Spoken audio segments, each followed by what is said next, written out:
my sound all right, by the way? Because obviously I've left my laptop at work again, so I'm on my Mac and I can't plug my microphone in my Mac because I'm irresponsible and I can't remember to buy one of the fucking adapters for the USB-C. You sound like you've got the microphone. I was actually going to. I was about to say it sounds normal.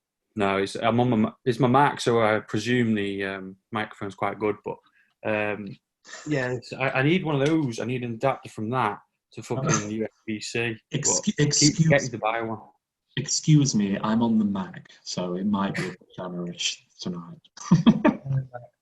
For how much you fucking pay for a Mac, I will keep calling it a Mac. It's not a fucking laptop. Yeah, good point. Oh, Gordon's at the ready. Like it. Deez. As well. Are you abstaining from alcohol as your usual rule applies, Lee? No drinking. No, I've not got a beer. I'll be getting one at the halftime break. You'll need it. Why wait? Is things that bad? Is it still 0-0? Yeah. Shit. I watched, and to be fair, I don't think your boys are at the races. It's going to be 1-0. What, to Luton? Yeah. No, I can't see them scoring. I think Luton are going to do it. If they score first, it might make the second half interesting. That's what it needs, probably. Luton have had the better chances, if I'm being honest. Yeah, I've actually. Yeah. Also, Igalo, what's the sitch with him? Did you loan him again? Did you extend him? Yeah, they extended his loan up until January. Do you think you need him? We'll have to buy a striker in January. Yeah, I think we need him because apart from Rashford and Martial, he's our only other option. And if he's resting them two tonight, we'd end up having to play Lingard up front. You've not got like this under-21 squad full of great players. There's this, what's his name? Hannibal something or other that everyone's raving about. Yeah, that's the one, yeah. But he's only 17. With a name like Hannibal, you've got to be good. Yeah. Oh, yeah. You've got to be a killer. He's a winger, though. There's your intro sorted, Chris. I'm not ready. I'm only 5 minutes into this. I've not geared myself up for shit like that yet. Don't you think we're 5 minutes in? The record button only went on about like 30 seconds ago, and he's pulling out one from the fucking bottom of the bag already. Hannibal, fucking hell. As soon as he said that, it was like Silence of the Lambs. Oh, cut that. What do you mean, cut that? That's not worse than Lee's fucking German joke, is it? Yeah. I still don't get it. I was still listening to it this morning. I still don't find what part of it's meant to be funny. I wasn't in the podcast when he said it, and I listened to it for the first time when I listened to the podcast the morning it came out, and I was just shaking my head as I was walking. I was like, what are you talking about? It's just average, innit? It's on average. Missed once, missed left. If you average it out, he's got it in the middle. No, just cut it there, mate. What's average about the Germans? They're fucking great at everything they do. No, it's precision, isn't it? It's like specific. Yeah. You know a joke's shit when you've got to explain it. I could slate your average joke, but that'd just be mean. Oh. Can I just leave? Can I just leave? Danny in his head's going, media, I can make a joke about that. Mate, I was watching a TikTok earlier about GCSE maths, about working out angles in between 3 hexagons and how easy it looked. And I thought to myself, 10 years ago, I could do that. I wouldn't even have a fucking clue where to start now. Yeah, I saw something similar to that. Oh, penalty. If TikTok are doing videos on hexagons and maths, then it needs fucking binning right off right now. Has been in America. They've fucked it off, haven't they? Because they don't like. No, I think they're allowing it, aren't they? Because they're going to get American buyers instead. Wasn't one of them Walmart? I heard one of them was Walmart or something. That's how desperate they are. I thought you were making a joke then. That's why I didn't react. I genuinely heard one of them's Walmart. Where's this going? No, I've genuinely heard one of them's Walmart. I'm not sure. Desperate to get an American buyer. The company started with a no. I know that, but I don't know who it was. Oracle. I don't really care, to be honest. America's in the bin. Yeah, 100%. Solid penalty from that to that. Talking about in the bin, boys. Oh, yes, he segued before I could do it. I love it. I love it. Love a little segue. I mean, how deep do we want to say that the season's over already after that first game? Let's get the bad out of the way, and then we'll let Josh have his fucking celebration period later. It's just, I don't get half the... I tell you what, City embarrassed us last night, because last night was their first game of the season after playing, basically no pre-season, and they were class. The first half last night, they were sick. Wolves came back into it in the second half, but City was just quality against an opposition that they've struggled against traditionally recently. Which makes us look even more stupid in the way that, we've not done too well because we've not really had much of a pre-season, and this is Palace's fourth professional competitive game, and it's just like, now we just look stupid because Palace definitely deserved to beat us. We were awful. We were lethargic. We were slow. We had no ideas. We looked tired, and half the players weren't fit. And it's almost like the negativity surrounding the club on social media has seeped its way onto the pitch somehow, because they're not making transfers or they're not signing anyone. Whether we're in for all these targets or we're not, it doesn't really matter. At the end of the day, we're Manchester United. We never used to go through these sagas. It used to be bang, there's a signing, bang, there's a signing, bang, there's a signing, before anyone could notice. Now our name gets dragged around all of the transfer pages, and then whether we're in for them or not, it still makes us look stupid when we don't sign anyone. Van der Beek looks like a decent signing, but where the fuck are we going to go from here? Sancho's obviously not happening anymore. I just don't know what they're going to do. I don't know what's happening. Can we go back to podcast 203 where we're all convinced that Sancho was coming, and then it's just resided in it's just I want to touch back to one of the points you made where it was slow, lethargic, no pressure on the ball. The Palace defenders had so much time. The player map of average positions was the one that really killed it for me, where everyone was on that left-hand side, just leaving Dan James and Fosu Mensah on the right. No wonder Ayew and Zaha had a fucking field day against them two. Why we've done it since Mourinho, maybe even since Van Gaal. What is this obsession with playing down the left-hand side with United at the moment? I know we used to do it when we were looking at the 2008 and 9 days with Patrice Evra. You boys remember that every attack started from Patrice Evra, kind of like what Marcelo's doing for Madrid or has been doing. We were always shit without Evra in the team because Evra was the one that started every single attack. Luke Shaw is not Patrice Evra. No. Brandon Williams is not Patrice Evra. We need this right-sided player. We were just talking about Dan James before we started recording. I think it was on the group chat. I hope he goes to Leeds at least on loan, and Bielsa used him like he deserves to be used, because when he was at Swansea, everything was in behind the last defender, and he's got this God-given ability as one of the quickest players in the league. And what do? We give it to him to feet and tell him to beat a man. That's not his strength. No. That's not his strength at all. We're crying out for this right winger. We've got one who, on his day, can beat any fullback in the league. All he's got to do is run.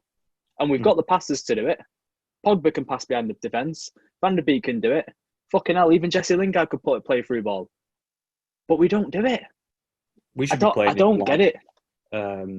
Like Jamie Vardy plays for Leicester. Exactly. On the shoulder of the defender, balls over the top. And I keep saying this, that every time I watch United, I feel like I'm falling into the same sort of trap, like a broken fucking record. I'm sat there. I'm like, a team is defending high against us. Defending deep against us. We can't break them down. They get the ball. What should we do? Put it over the top, to someone. If they're coming onto us and they're pressing us down in our own half, just put some balls over the top behind the defence. But we never, ever do it.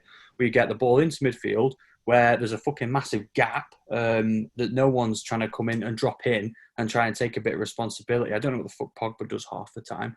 And the ball ends up straight back to the centre-back again. And it's just... It's like the same pattern over and over again, and it must come from the coaching and the manager, because those are world-class players, some of them, or they were. Bruno Fernandes is a world-class player. Paul Pogba's a World Cup winner. You're not telling me that they're dropping into midfield or not dropping into midfield to then pass the ball back to centre-backs again. Or they're not seeing these opportunities where they're being pressed high in their own box and not seeing people like Rashford and Martial and Dan James or whoever we've got playing on the right, Mason Greenwood. They're not making the runs in behind to drop the ball over the top for them. Like, it just seems too obvious to me as a spectator, as never been a player of the game in my life. It makes me think: am I missing something? Have I got this blatantly wrong, or what's going on? Like, it just doesn't make any sense. I don't understand why there's no plan B. You're not missing anything, mate. There's a great part on the Spurs documentary where Mourinho's warning his Spurs players about the danger of that over the top free ball from Pogba, which, if you look at all of Rashford's like quality moments for us, especially against Spurs, it's been a Pogba ball over the top or in behind the defence for him to run to. Martial, Greenwood and Pogba. Not Pogba, sorry. Martial, Greenwood and Rashford. Am I missing that? Yeah, Martial, Greenwood and Rashford. Fuck me. No. Got that. I was waiting, then I was like, come on, he's broken, he's crashed. Martial, Greenwood and Rashford. 3 of the quickest fucking forwards in the league. Like you said, you've got to make that pass. I don't think they want the ball to feet. They want it in behind, especially Rashford. Rashford is dying to latch onto a fucking through ball. The only one of them who wants a ball to feet is Mason, because Mason's just quality off both sides. Lads, I don't know about you, but United broke me last weekend. I just had enough. I've literally had enough. I can't watch this shit anymore. Like, and it goes in waves as well. Like, we had such a good ending to last season, and then it kind of went into this shit with the fucking semi-final in the FA Cup, and then the semi-final in Europe and the Europa League. And we've just started the season again, and it is just fucking wank. That team you put out against Palace the other day, Rafa Nadal has a stronger right side than we had against Palace the other day. It was shocking. Fosu Mensah, just play Wan-Bissaka. Just fucking play him. I don't care how unfit he is. He couldn't get in the Fulham team 2 years ago. He's just, I don't know what he's doing. And you know Diego what? I don't blame Dalot. Fosu Mensah. Imagine starting Fosu Mensah and he's got Zaha to fucking deal with. And we all talk about Zaha, you know, is he past his best? And he's still quality. He's still the linchpin of that Palace side. He's the only big threat that Palace side have got. And he tore Fosu Mensah a new fucking arsehole last weekend. I couldn't believe what I was watching. And only just, I don't know what he's thinking. I'm not Ollie out, of course I'm not. I still back him. I still think he's the man for the job. But we've got to back him. We've got to back him because we don't have the players. Going back to Fosu Mensah, we've got to remember as well, he's a fucking centre-back by trade. He's not a right-back. Mm-hmm. You've got Diego Dalot sat there. Whether he's in favour or he's not, he's a right-back. Play someone in the position. Hell, even play Brandon Williams over there. Play a full-back where a full-back plays. Yeah, play a full-back where a full-back plays. Don't put a centre-back. Yeah, I think so. Well, he's not a left-back after this performance tonight. Jesus Christ. Don't play a centre-back there. Don't play a centre-back there that hasn't played football in years. You couldn't get in the Fulham team 2 years ago. I watched a really good video early today on the True Geordies channel on the Kickoff show, and they were talking about this decline that United have had over the last few years. And one of the lads said something very, very interesting. And you're obviously fully Ollie in, Chris. I'm on the fence. I want to back him because he's a United legend, but I've not seen enough to think he is the man to drive us forward. And what I think was Rory said was something perfect. We've done ourselves a favour because now Pochettino is just going to be sat at that phone waiting for it to ring now. Like, he must be on, like, ready on standby, ready to go. Now, I don't want to see Ollie sacked. I don't like seeing any manager sacked, especially, like, it's one game. It is only one game. But the performance, you said about it breaking you, it really reminded me, I don't know about you guys, it reminded me of that 2-0 loss we took against Burnley, the game before Bruno signed. Yeah. And that right there was breaking point for me. And that felt like it again on Saturday. I will say this though, lads. The football we play under Ollie is miles better. We're very fickle sometimes as football fans, and we've got short memories. Some of the football we played under Moyes was dreadful. Some of the football we played under Van Gaal was dreadful. Some of the football we played under Mourinho was dreadful. Ollie plays a better brand of football. You can see the game plan. You can see the culture he's trying to instill back in the club. And you can't tell me, right, I'm sick of fucking hearing all of the memes. Like Alex Crook again on fucking TalkSport the other day, going on about, if Ollie became available, would any top club take him? Would he take Lampard, mate? But you never talk about Lampard, do you? Lampard has done absolutely fuck all in football. And I'm sick of hearing about it. Lampard couldn't give a fuck about his transfer ban. It was not a transfer ban. You had players come in last season. You had all these fucking players come back off loan. You finished fourth. You finished fourth behind Ollie. Ollie was apparently shit. And Lampard apparently is the second coming of Jesus bastard Christ. I'm sick of hearing about how good Lampard is, but Ollie gets slated left, right and centre. Ollie's done the best he fucking can. It was a miracle that he finished third last season. City and Liverpool are so far ahead of everyone else at the moment. It is unreal. And Ollie was the best of the rest with United. The thing is, though, one thing that you were saying there, the brand of football that he's playing is better than the Mourinho or whoever else. I think that all that's saying is how bad the quality of football was that we had under Mourinho and Van Gaal, etc. Because at the minute, it seems like Ollie has a plan A, and if plan A doesn't work, just keep doing plan A. It's like you said about the England team. Yeah, it's plan A or smash your head at the wall until it works. But the difference with England is we don't have the resources for a plan B at United. We don't have the resources. Who's our plan B? Odion Ighalo. He doesn't like playing Ighalo in the league. This is what I'm saying. And that's my biggest problem with Ollie is he has got the resources there. Ighalo is there to be used. We brought him in. We extended his loan for fuck's sake. And then he just doesn't use him. Why did we not throw on Ighalo with 25 minutes to go on Saturday and just cause them defenders just be a fucking big block in front of them? Because you don't trust him. Just be Then don't have him. Don't extend his loan. That's poor management as far as I'm concerned. That is poor management. But, when you're desperate, we don't know what's happening behind the scenes. For all we know, and I very strongly suspect, he's been told a few times, Ighalo or nothing. Well, funny enough, this is what they were saying on this True Geordie video as well, is like, Ollie is, unfortunately, is a yes man. He's the nicest manager that we've hired since Fergie left. Fergie was very pro-Glazer. If you remember all his press conferences, he always helped out the Glazers. He always stuck up for them. Moyes never had a chance to slate them, but Van Gaal and especially Mourinho especially went out of his way to complain about the management and the ownership and the fact he wasn't getting the players he wanted. He went out on a press conference, listed 5 centre-backs and didn't get a single one of them. And that they got rid of him because they're thinking, you don't want to point finger holes, we're not going to give you the money. Ollie is a yes man. If they tell him there's no money, he's going to sit there and defend them. So mental. We can't be in a world where Leeds United, no offence, but Everton, Aston Villa, teams like that are spending more money than Manchester United. And even fucking Newcastle. Newcastle only like 5 million off us. Can't exist in a world where that is true, because that's not saying anything detrimental about those teams. It's saying detrimental things about Manchester United, who are the biggest club in the world, or maybe second or third. We always switch places with Real Madrid and Barcelona in terms of the money we've got and the revenue and the spending power. And to spend, how much was Van der Beek? 30 million euros. And that's it. And then, but apparently we supposedly had 100 million earmarked for Jadon Sancho.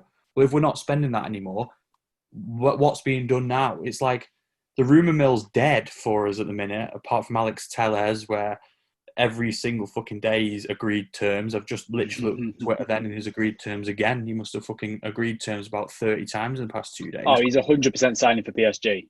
Imagine. And that would be... He will.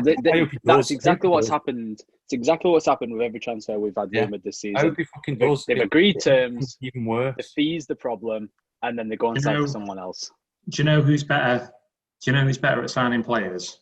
Everton Football Club. Yeah. And when I watched Everton Football Club the other day against West Bromwich Albion, the first 15, 20 minutes got a bit rough, got a bit sketchy. Thought we might have built them up a bit too much here. And then you proceeded, bar a second half equaliser when you were down to 10 men. That shouldn't have happened, but what a worldie of a free kick. Proceeded to absolutely wipe your proverbial balls and shaft all over the face of West Bromwich Albion. Bravo, mate. Up the toffees. Do you know what? And I did call that you would beat Spurs as well. Yeah. You did. Well played to you, mate, because, well, I called that West Brom would be a stumbling block. I'm sure I said something like, You did. First 3 points for them. And when they went 1-0 up, I went, you fucking jinx. I was absolutely gutted. It's very un-Everton-like for us to come back. I think we talked about it in the group chat, and it came up with the stat on Sky Sports during the game. But I think of 30 occasions where Everton have gone 1-0 down, they've proceeded to, I think, draw 9. It could have been 40 occasions, actually. Draw 9, win 1, and lose the rest. Shocking stats.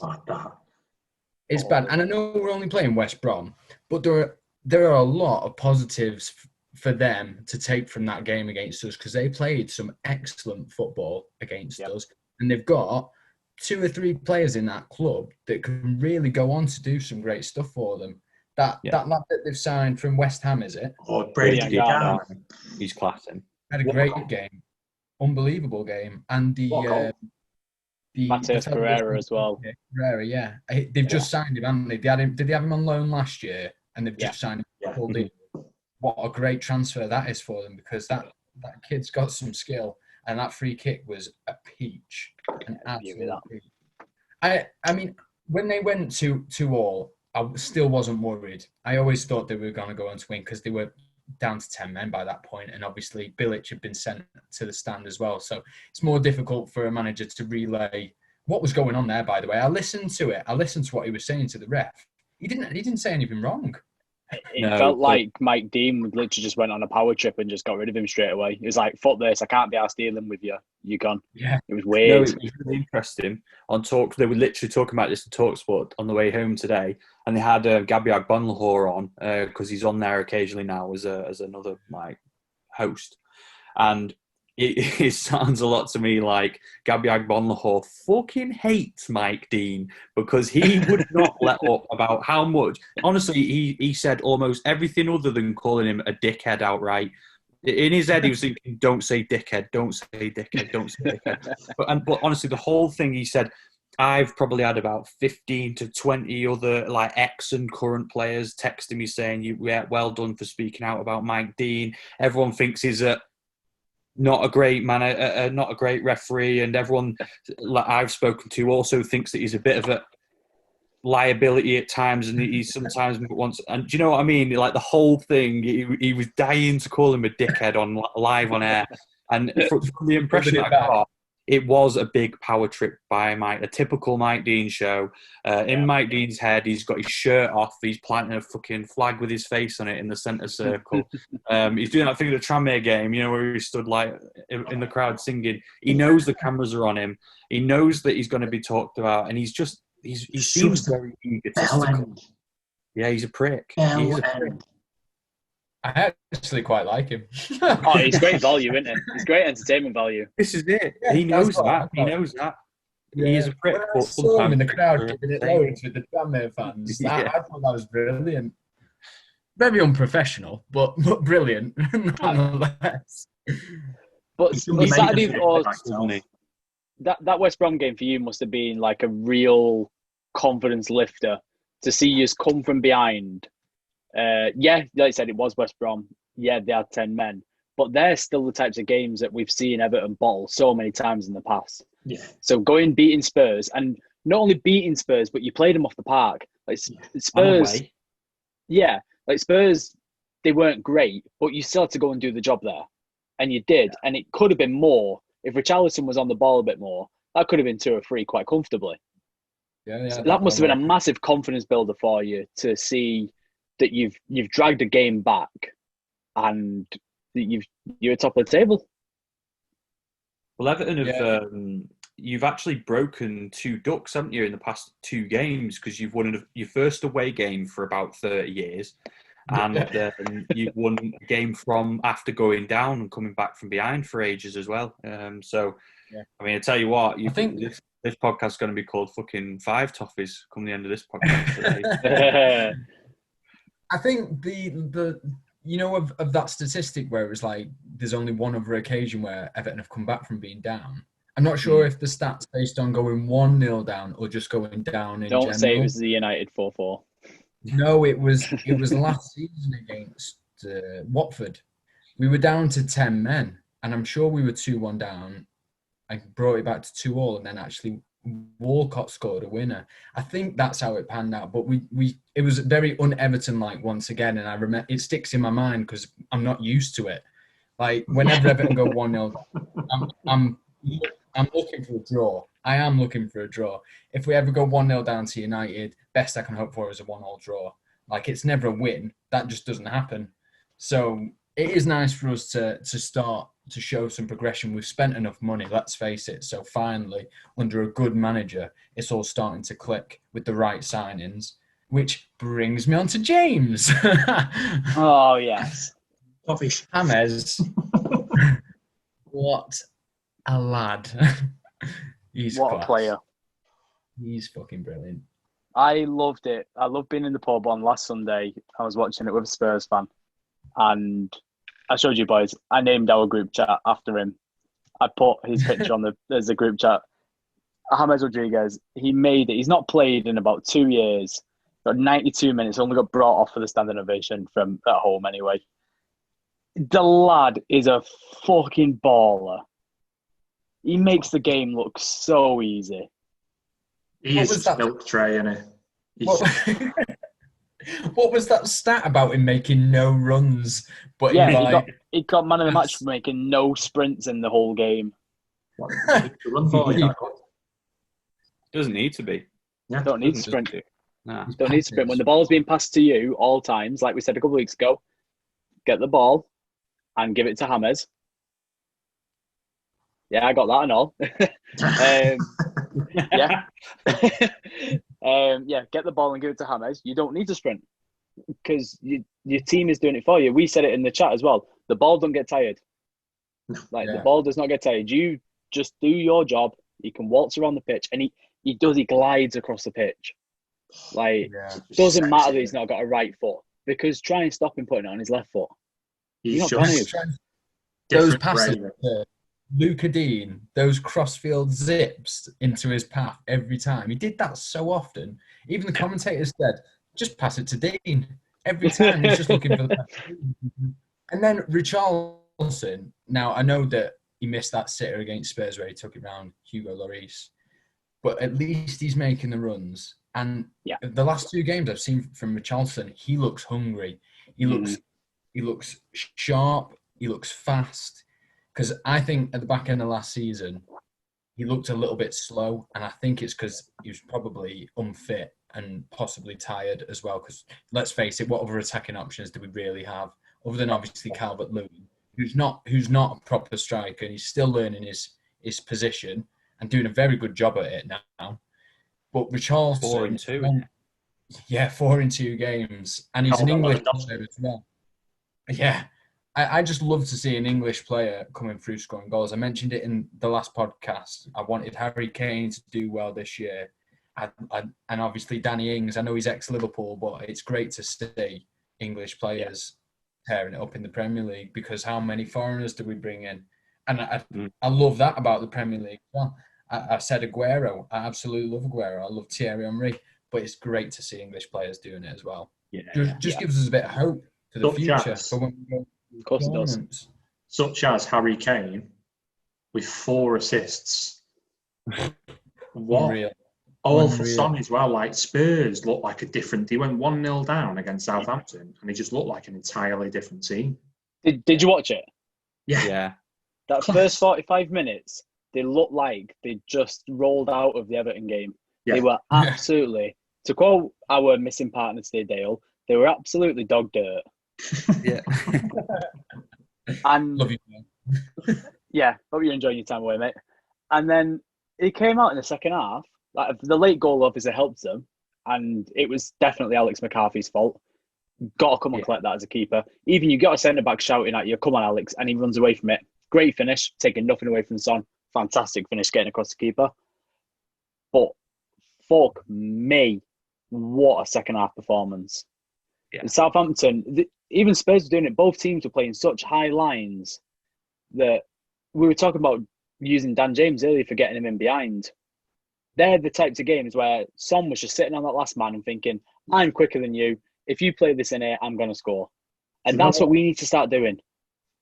Yeah. It showed me how good is Kane's vision and passing game. Yeah. He's unreal, man. Like if he has more games like that where he takes himself out of where he likes to be, which is that like selfish focal point, and just takes a step back and thinks, actually, I'm going to put a graft in for everyone else in around me. Can you imagine when Bale gets in there as well? If Bale's even a shadow Just of what he's that, like that front three, if Kane's got his vision on again, and Son and Bale are just running round him, almost like the Firmino, Mane, and Salah. Only Firmino scores. Yeah. Like that is going to be one of the best front threes in the league if Bale kicks on, because you've got Kane just playing through the other two, and he can finish, and he's probably one of the best finishers in the whole country, if not the world. Yeah, 100%. Mental. Here's a question for you all then.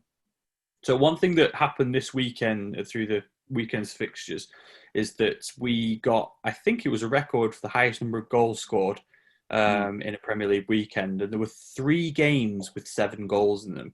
Why do you think that is? What do you think's gone on there? Do you reckon it's to do with no crowds being in still, or do you reckon it's to do with just tired defences because not much pre-season? What do you reckon it is?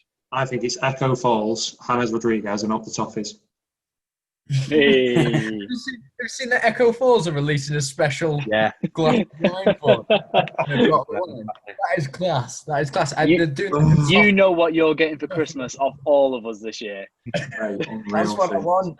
I want that, and I want a shirt with James on the back, please. Thanks. My favourite part of all of that is the fact that Everton fan was obviously in the corner shot thinking, right, Carlo and James are going to drive past here in a bit, and I've got to have something to give him. Fucking Echo Falls. I think with the goals, and we'll come to slating it later. I think VAR has definitely helped this weekend. There's been a lot of decisions where people, and I don't know what your boys' opinions are on this, people criticised VAR last season for taking away a lot of goals. I just think it did the opposite and provided more goals last season. Like with the offside calls that were reversed, with the penalties that were given. I mean, we're number one suspects for that. The amount of penalties last season that we got that we wouldn't normally get because of VAR. I don't know. Tired defences, maybe. I've noticed from watching the games that I've watched, so many teams are playing a high line already. And it's really strange. It was a common pattern in a lot of the games. Yeah. You take the Liverpool-Leeds game, for example. Like, I know it was 2 weeks ago, but still another game that had 7 goals in it. Leeds and Fulham again, 7 goals. Both defences playing a really high line. Don't know if that's going to be a common theme this season. If it is, I'm all fucking for it, because goals is entertainment. If United can capitalise on it anyway. I hope United don't play high line, because we can't get back. I've had enough of VAR. I think it was an experiment in the beginning. I think it's not worked. I think we're not officiating it well. I think we're not putting it into place well. I think we're changing the rules every 5 minutes. I'm seeing this last weekend. Before I say this, and let me just make this abundantly clear, I am not a biased Man United fan. Palace deserved their win. They were more than worth their win against us. But that fucking penalty was a joke, and it just turned. Can I pause on this? Can I pause on this? Because I've had arguments with people on Twitter and in person all week about this. Do you not think that VAR is not the problem, but the fact that VAR isn't allowing for human indecision? Because according to the rule book, which the FA have set out and VAR has set out, that is a handball. Like, outside of the t-shirt line, stopping, going towards the goal, it is a handball, it's a penalty. But Ayew has been rewarded from scuffing a shot. Yeah. Surely we have to let the human referees use their brains and think there is no way that Lindelof is ever expecting him to scuff a shot that bad that his hand is in a bad position there. Like, I don't think VAR is the problem. I think it's the FA or UEFA or whichever one it is. Yeah, it's the application that we're still applying block-to-block rules with human life. It doesn't work. But we're not, because when we watch a fucking game later on that night, yeah, where Magalhaes, it fucking hits him square on the arm and no penalties given. So where's the consistency? Where's the fucking consistency? But then that's not a VAR problem, is it? That's a consistency problem. Liverpool and City last season. Liverpool and City last season, yeah. City were penalised badly in that game because decisions were not fucking given their way, right? Yeah. And I don't want to wax Liverpool and sound like I'm a biased. I'm against Liverpool all the time and stuff. I've seen decisions not go for Liverpool and stuff, no matter how much we want to wind them up. Every single team seems to be penalised at different points. Mora last season for Tottenham, he fell on top of the ball. How is he supposed to help that? And Kane, that's my goal chalked. That's my argument completely. Like we're not allowing humans to make the decisions. We're going off what's written in black and white and what's being showed on a video. Any other sane person in any other sane sport will look at that and think, yeah, Lucas Moura has fallen on the ground. It's hit his arm, but how the fuck could he avoid it? But the problem isn't VAR. The problem isn't the technology. It's our FA applying it. That's the biggest problem. We're blaming the tool, aren't we? We're blaming the tool like that, and you shouldn't. A workman should never blame his tools. it's a typical adage, isn't it? But and I agree. We need to apply the rules better and more consistently. But I don't think that the rules will ever be applied consistently enough because they're too complicated and they're too ambiguous. Like they've tried to clear it up by saying, right, t-shirt line is no matter what, handball. But it shouldn't be like that because, like in the example of against United, it's not handball. He's hit his hand. He's not done it on purpose. What's a t-shirt line? Yeah, it's ridiculous. Like, and how's that? It's not specific enough. The referees need to make those decisions. They need to watch it back on the VAR. They need to fucking go over to the monitor, watch it back, and say, yeah, he's not meant that, so it's not a handball. Or he has meant that, it is a handball. Or he's just obstructed that with his arm, it is a handball. Like, it shouldn't be coming down to no matter what happens, if it hits that part of your body, it is handball penalty. Because that's wrong. Like, because then you're gonna end up seeing players chipping the ball onto someone's hand or something. Because the players are good enough to do that. If someone's got the hand down by the side, they'll just flick it up onto the hand. Like, and that's not handball. They've kicked it against the hand. It's not handball. And then we've not even got onto the fact that Palace changed the penalty taker between. Oh, don't even get me fucking started on that. How on earth were they allowed to do that as well? And what it's a penalty retake. But it's a penalty retake. That means the person that took it should retake it, just like the keeper that saved it should also retake it. Yeah. If you're shit enough to miss your first penalty, guess what? You're going again. You know what they said? They were like, oh, it's as if the penalty never happened. They're taking it again. Oh, is it? Okay. I'm taking De Gea off, then I'm going to put Henderson in there. Yeah. Yeah, exactly. And then Henderson saves it. Do you know, it's just making it. Even if it's in the rule book, it just looks fucking sloppy and amateur that you can make that decision. No, he's not going to take the penalty anymore. Well, he's just missed the penalty. You can't say the penalty didn't happen. It did happen. We all saw it happen. We all saw De Gea save it. We all saw Ayew's face afterwards, like, oh, for fuck's sake, I've just missed a penalty. Yeah. We all know his confidence is now knocked, and now you're removing that from the situation and giving them another fucking advantage. Yeah, it's a psychological difference. From a penalty that was given that he got by accident anyway. Yeah. From him fucking up that shot. We all know what he was trying to do there. De Gea is like, he was well out of position. All Ayew wanted to do there was toe bang it, near post, 2-0. Easy. And he's fucked it up that bad that they've been rewarded with a penalty. Yeah. But the thing is, I'm not against VAR. One thing I don't get about it is that they can make these decisions, and it seems that when a penalty's scored, that's it, end of. When a penalty's missed or saved, then they're looking for reasons to retake it. It's like they're waiting to try and find anything they can to get the outcome, which is a goal that they want. So if that goal had been scored, do they retake it if De Gea was off his line? No.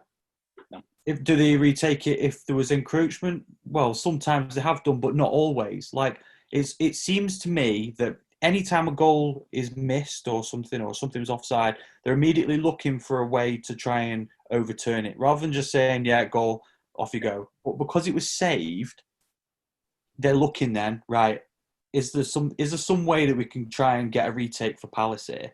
And I'm not just saying it because it's Palace against United. I'm sure it's happened in other games where they've missed it and then they've found a reason to redo it, or that someone's, I don't know, been flagged offside and they spend ages trying to see if they can rule it on somehow.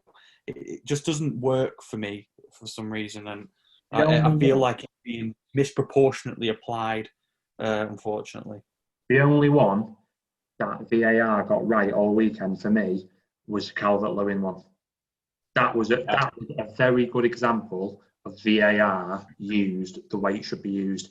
Flagged it for offside. They've gone back. They've looked over it. No, it came off the West Brom player. Perfectly good goal, that. It's the only one I've seen all weekend. The rest was correctly applied. The problem, going back to the penalties. Sorry. It was correctly applied for that. I think it was correctly applied for the retake of the penalty. However, it wasn't a penalty in the first place. He was off his line. The rule is you've got to have a foot on the white of the line. At least 1 foot, I think the rule is. He didn't. He jumped a bit too early, came off the line. Great save, but unfortunately has to retake it. And then, obviously, it was just an entire calamity. That whole thing wasn't a penalty. Should have allowed for human error from the ref. Otherwise, what's the point in having referees? Just have robots do it all. If you're just going to go off the robot, just have robots. Don't have refs. I don't think it's human error that you're saying there. I think it's just like common knowledge. Like, allow the referees to referee the game. Like you said, don't make it so robotic. A robot knows a yes and no. It doesn't know the circumstance of someone messing up something or someone falling over and touching the handball. We're slating these referees in the VAR when I do feel like they are being held back with it. This technology should be the best thing that we've got in our game. And we're just not... I reference it all the time. Think back to the 2018 World Cup. There was not a single fucking complaint about VAR because it was spot on.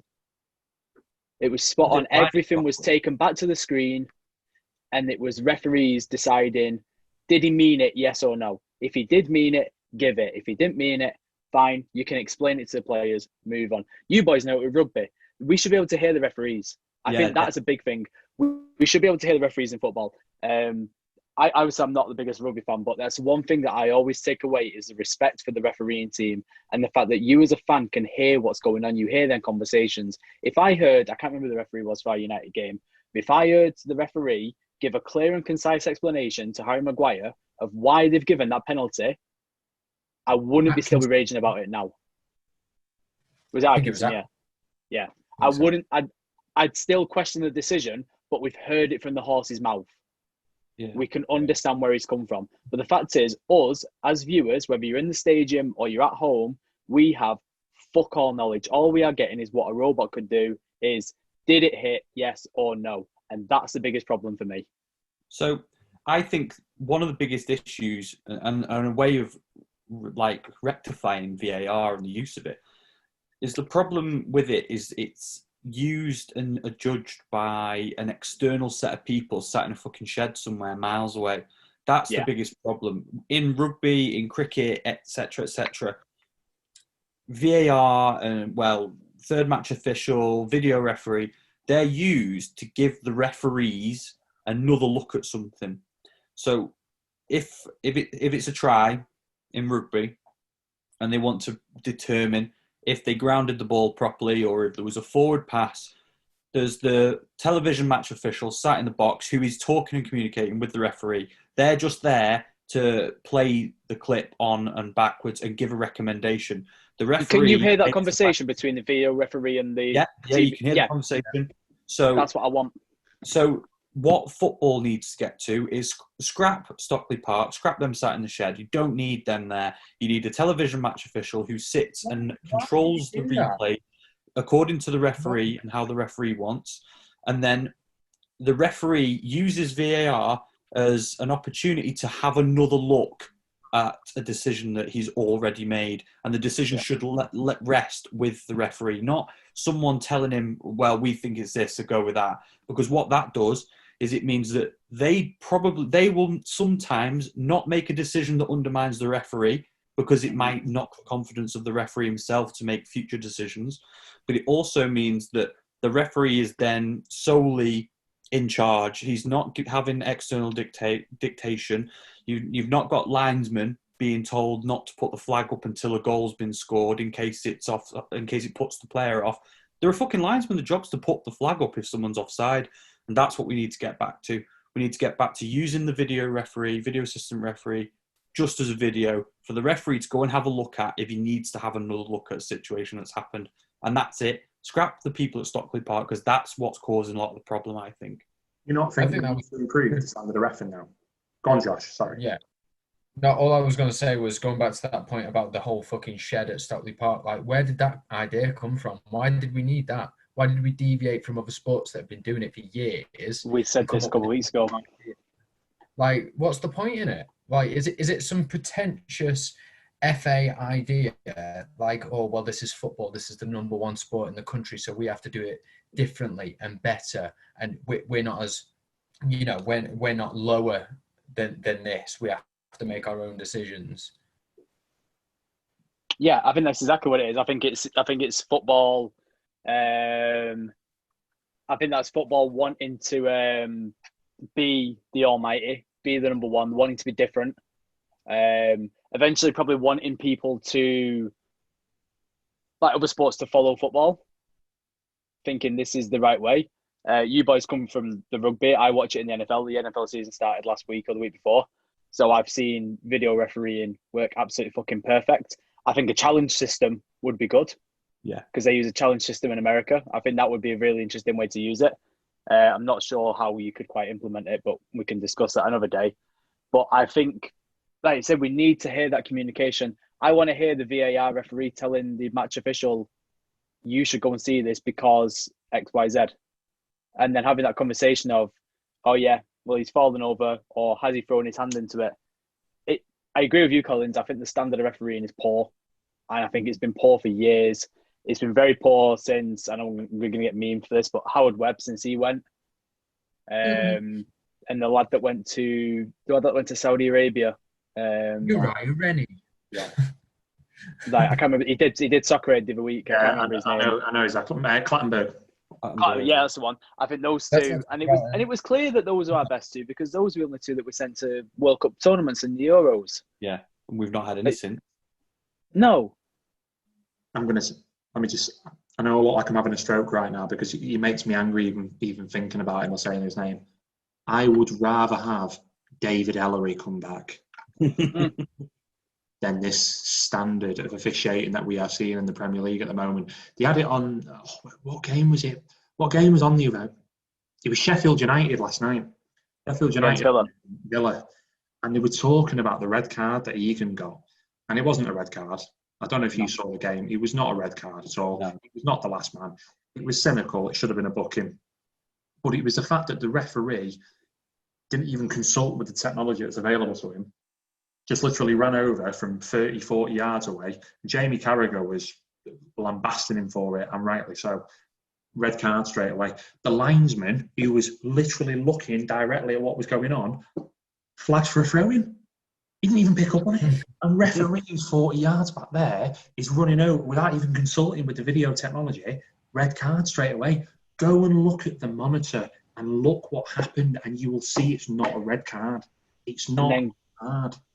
Contrasting that to the Chelsea-Liverpool game, where Christensen got given a yellow card because the referee was 40 yards away, which every man and the dog knew it was an instant red. It was assault. Mane was literally wearing him as a backpack running in on goal. It was that bad. He was climbing all over him. Yeah, so there's the consistency issue. One that wasn't a red was given and wasn't even looked, and one that was instantly a red was given a yellow, and the referee was forced to go and look at the video. It's a sham, honestly. I'll tell you what's happened there, because Liverpool and Chelsea was the day before Sheffield United and Aston Villa. That referee who was in charge of Sheffield United and Aston Villa has seen what's happened in the Chelsea-Liverpool game. He's obviously seen that it's a fairly similar situation where he thinks it's last man, and he's thought, oh, they got it wrong yesterday, given a yellow. I'm just going to go gung-go. It's red card, that. It's pointless. So, like, give the yellow, and then you can rectify it. Because like it was probably a foul. Give the yellow. You can change it to a red if need be. Like the Kyle Walker-Peters one, where he was given a red and he went and rectified it. It pisses me off so much. You could go on about it all day, couldn't we? But like to finish off anyway, because we've started sort of approaching it a little bit. We've got 2 weeks of fixtures to go over, pretty much, haven't we? High flyers at the moment. Everton, we've talked about them. Everton are looking fantastic at the moment. Liverpool have done, without looking fantastic, they've done what they've needed to do so far. They've picked up 2 wins without looking especially good, which is scary when you think about it. Mm-hmm. Palace, fantastic at the moment. Can't fault Palace at all. Surprise result, first game of the season. Come on, Josh. Proving me wrong. Based on what I said when I was predicting who'd go down, I put Palace as my 3rd team to go down. I put Palace and all, mate, and Brighton look like they've turned it around after that loss against Chelsea. They look brilliant against Newcastle. Yeah. I think those 6 points that Palace picked up already will save them. Because I think they will get worse. Of course they'll get worse. They're not going to win all the games, are they? But Palace, I think, have started well, and they'll fade, and they'll get worse and worse as the league goes on. But those 6 points that they've accrued already could just be what saved them from the drop this year. I know it's early days, but I do think it could be the case. Yeah. The other team I wanted to discuss, like I know, not glossing over everyone else, there's a couple of teams actually. The first one we'll go on, Newcastle, which did anyone see that result against Brighton coming? I didn't. Yeah. No, I didn't. Not after the way they fucking dispatched of West Ham so comfortably. No. Well, I think that's more how bad West Ham are. I watched Brighton against Chelsea and I thought they were excellent. And I think they were very unlucky to lose that game against Chelsea. Definitely unlucky to lose, yeah. And I thought that Brighton was going to be an incredibly difficult game for Newcastle, who I thought would probably be buoyant because of the performance against West Ham. But I thought Brighton might be a step too far for them because they were brilliant against Chelsea. And to be completely honest with you, I'm shitting myself for Manchester United to play them this weekend. Because is that who we've got? Yeah. We've got Brighton, yeah, and they were really good. Trossard, it looks like a great player again, and the striker as well. What's his name? Morpay. Yeah, they just look quality. Really, really well drilled. That Graham Potter has got them playing some really, really nice attacking football, and defensively the class as well. So Tariq Lamptey looks like the second coming of Cafu. He's well good. I'd have him at United. Lamptey is class. He looks unreal, doesn't he? Another one that Chelsea have just let go. Yeah. And it'll come back to bite them. They'll probably end up signing him when Aspilicueta's finished. And the Reece James looks great. Reece James had a fantastic start to the season. No, he made a sprint. Sorry, Danny, just because I'll forget this if I don't say it. He sprinted at one point and reached a speed against Newcastle of 35 kilometres an hour. That's insane. That's insane. He's got a big move ahead of him, that kid. He looks really, really good. And if you look at the top clubs that are not well stacked in fullback positions, I'm looking at Manchester City right now. That is crying out for a new right back. Wouldn't be shocked if in 1 or 2 years he ends up at City. Because we've got Wan-Bissaka, Liverpool got Trent, Chelsea got James, Arsenal have got Arsenal maybe. He looks like he could be a fucking Arsenal player, actually. His Bellingham's finished and Cedric's nothing. But no, I'm really impressed with Brighton. I'm really impressed with it. I like Josh said, he predicted, not wanted. Well, he did want. He don't like Palace. No, we've got them this weekend, so I hope we stuff them and send them down. I predicted either one of Palace or Brighton to go down, and they've both shocked me. They're like convincing wins, like Palace especially. They made Southampton look very ordinary in the first game. They made us look fucking shit. So I can't knock them. I'm worried about Southampton. Southampton were the other team I wanted to. There's a couple of teams struggling. I didn't think Villa looked great last night, and I think they're going to have a long season. Sheffield United, I know we've had a bad start, but I think they've been very unlucky in the fact that apart from the first 5 minutes against Wolves, they look good. And they had a man sent off last night, which was always going to be hard, especially early on.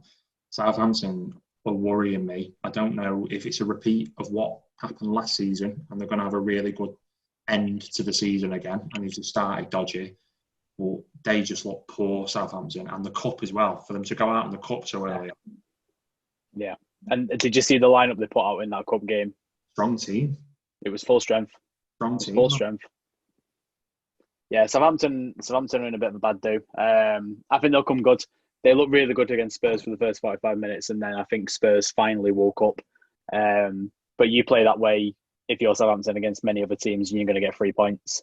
Danny Ings getting 2 goals is definitely. Che Adams is the weird one for me. He looked so good dropping off. His link-up play is superb. I just don't think he's got that confidence in front of goal yet, and he just needs one. He's got some good goals, Che Adams, but yeah, I'll bring him up now. We'll have an interesting debate. Leeds. You can't carry on playing like that and expect to get results. The defence is... Regardless of where they're going to finish, are they or are they not going to be the team to watch this season? Oh, they're entertaining. Yeah, because every game's going to have 7 or 8 goals in it. It's going to provide us a lot of entertainment value this year to watch. Yeah. A lot of entertainment value. Going forward, they're fantastic. 3 goals against the champions, 4 against Fulham, but you can't leak 7 goals as well. No. They're going to get punished. They're just going to get found out very quickly. Certain teams that they can't break down defensively, like Liverpool, were uncharacteristically shocking at the back on that first game. Fulham are Fulham. Fulham are just bad anyway. Fulham are down. Yeah, they are going straight down back to the Championship. I'm not even going to talk about Fulham, apart from what we've just said there. They're going to come up against teams like, Spurs. Arsenal, who are much improved. Spurs, who are obviously much improved. Wolves. Imagine Leeds playing Wolves right now. Wolves are tearing new arsehole. Sheffield United, they've got Sheffield United next weekend, and I know Sheffield United have had a bad start to the season, and I know Leeds will be going into that as favourites, probably a lot, including the bookies that will be backing them. It would not surprise me at all to see Sheffield United win that 2 or 3-0. Just to hit them on the break, solid at the back, hit them on the break, and just score goal after goal, because I just don't fancy Leeds at the back at all. Going forward, they're a joy to watch. Some of the players have been outstanding. Costa's been great. Click, I think, has been their best player. Bamford is proven me right. I thought he'd be all right, but he's proven to be a lot better in the Premier League than I thought he would be. It's defensively. I think he'll come on. I think he'll struggle against a strong defence, though. I can't see Bamford scoring against like a Liverpool or a Chelsea, like the really big clubs, the Man Cities. I just don't think he's good enough to break good defensive lines. I agree. Where I think Leeds will get unstuck, they'll get unstuck against teams like Burnley, who will just defend against them and then hit them on their counter, because that's what Burnley do. That's what they're good at. Palace probably be the same. Just teams like that. Brighton, I think, will probably beat Leeds as well. Those will be the games. Leeds will be a big team game, a big match team, if that makes sense. So yeah, they'll turn up for the huge fixtures, the home and aways against all the top 6, against Wolves, teams like that. But then they'll play teams like Newcastle and Burnley and Palace and Brighton, and they'll come unstuck because they won't be giving them all the space that they want to run into. And that's where they'll lose points, I think. And they'll lose against big teams as well. They're obviously not going to fucking beat all the big teams. They'll beat United home and away because that's the rule in it. But this sounds vaguely like us. Do really well against the top 6 and then struggle in them shitters. You know who Leeds are going to turn up against and have the best game? United. United. Oh yeah. They're well up for it. That game. That's the game. Did anyone just see that save by Dean Henderson? Yeah, I kept quiet because it was like a minute ago. Yeah, I'm on a bad stream. Yeah. College game, I looked at the fixtures on purpose because I wanted to see when we had Leeds, because I thought if we got Leeds soon playing like this, I can't be arsed, man. I'm going on holiday.